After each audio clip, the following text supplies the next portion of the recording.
Assalamualaikum warahmatullahi wabarakatuh. Saya Rasti Fikrianisi dengan NIM 24040450134. Di sini saya akan menjelaskan mengenai peran bimbingan dan konseling dalam menangani sosial dan emosional peserta didik di sekolah. Masalah sosial yang dialami oleh peserta didik di sekolah sangat beragam dan dapat menghambat perkembangan mereka, baik dalam aspek sosial, emosional maupun akademik. Beberapa masalah sosial yang sering terjadi di kalangan peserta didik Indonesia, yang pertama adalah perundungan atau bullying. Menurut Orwell 1993, bullying adalah tindakan agresif yang dilakukan secara sengaja oleh satu orang atau sekelompok orang kepada orang lain dengan tujuan untuk menyakiti, dan hal ini dilakukan secara berulang. Dampaknya termasuk penurunan rasa kepercayaan diri, kecemasan, hingga gangguan psikologis seperti depresi.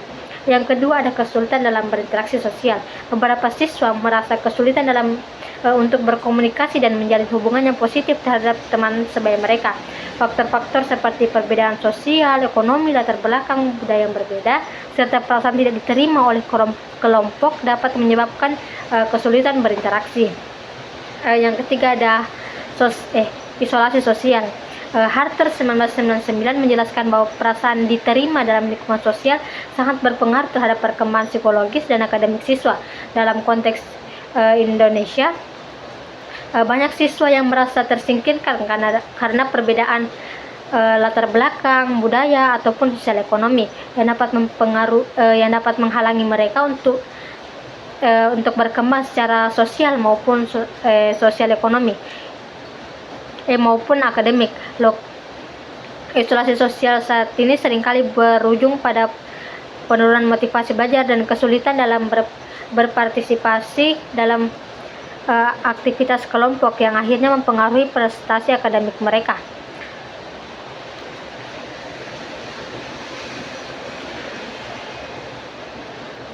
Selanjutnya, masalah emosional pada peserta didik merupakan tantangan yang tidak kalah pentingnya dari masalah sosial.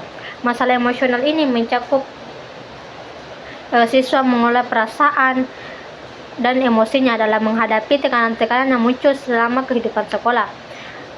Beberapa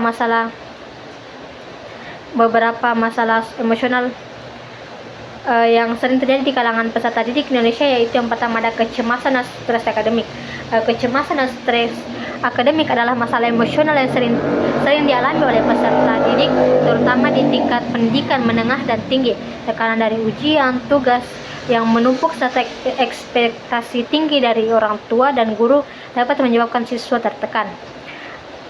Yang kedua ada depresi. Depresi adalah kondisi emosional yang cukup umum terjadi pada peserta didik, terutama di usia remaja. Beberapa faktor yang dapat memicu depresi pada siswa adalah masalah keluarga, kegagalan akademik, serta perundungan yang dialami di sekolah. Angel dan Castell 2001 dalam penelitiannya menyatakan bahwa remaja sangat rentan terhadap depresi karena adanya perubahan hormon yang mempengaruhi stabilitas emosional mereka.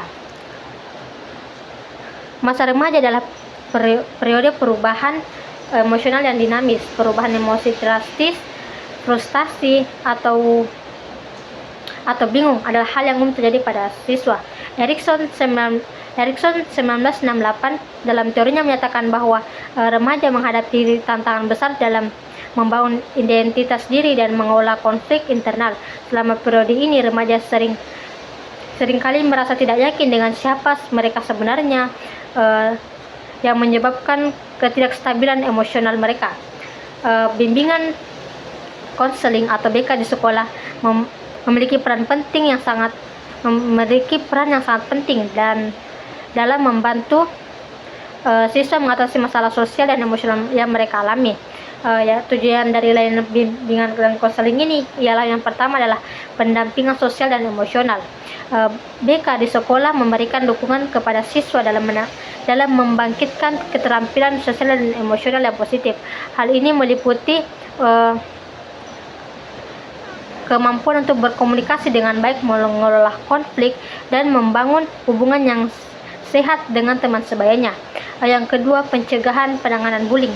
Penelitian oleh Smith dan Brain 2000 menunjukkan bahwa intervensi yang diberikan oleh konselor dapat mengurangi insiden bullying dengan memberikan dukungan kepada korban dan serta mendidik pelaku bullying mengenai perilaku sosial yang sehat. Di Indonesia, keberadaan program pencegahan bullying yang dilakukan oleh BK terbukti mampu menciptakan iklim sekolah yang lebih aman dan nyaman bagi siswa. Yang ketiga, dan mengatasi masalah emosional. Salah satu tugas penting BK adalah memberikan pendampingan kepada siswa yang mengalami kecemasan, stres, dan depresi melalui konseling individu atau kelompok. Konselor dapat membantu siswa mengatasi perasaan negatif mereka, memberikan teknik untuk mengolah stres, serta memberikan dukungan emosional. Selanjutnya ada pengembangan diri dan peningkatan kesejahteraan mental. Selain membantu siswa mengatasi masalah sosial dan emosionalnya, BK juga berfokus pada pengembangan diri siswa.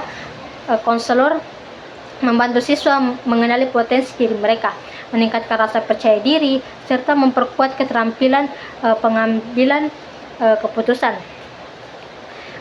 Dalam bimbingan konseling menangani masalah sosial dan emosional membutuhkan pendekatan yang komprehensif. Ada 3 strategi utama yang digunakan dalam pendekatannya. Yang pertama adalah pendekatan preventif. Pendekatan preventif bertujuan untuk mencegah munculnya masalah sosial dan emosional sejak dini.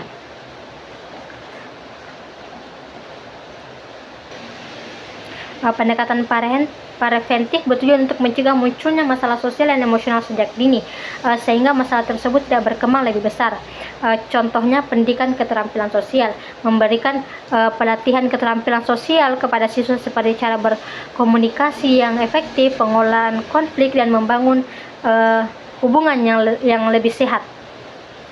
Selanjutnya ada pendekatan kuratif. Pendekatan kuratif ini bertujuan untuk menangani masalah sosial dan emosional yang sudah ada dan mengurangi dampaknya terhadap perkembangan siswa. Contohnya dapat melakukan konseling individu. Siswa yang mengalami emosional seperti kecemasan, depresi, atau stres, baik diberikan sesi konseling pribadi untuk membantu mengenali dan mengatasi perasaan tersebut. Yang ketiga, ada kolaborasi dengan orang tua.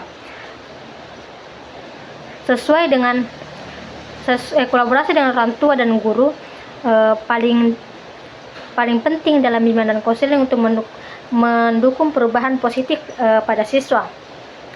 Orang tua dan guru memiliki peran penting dalam memantau pengembangan siswa serta memberikan dukungan yang berkelanjutan. Contohnya, jika seorang siswa menunjukkan tanda-tanda stres atau masalah emosional yang berat, konselor bisa mengundang orang tua untuk berdiskusi mengenai perasaan anaknya tersebut dan mencari solusi bersama. Misalnya orang tua membantu dengan menciptakan lingkungan rumah yang lebih mendukung atau memperhatikan perubahan perilaku anaknya. Dengan ketiga pendekatan ini diharapkan masalah sosial dan emosional yang dialami oleh siswa bisa ditangani secara holistik dan mendalam dan melibatkan seluruh pihak terkait.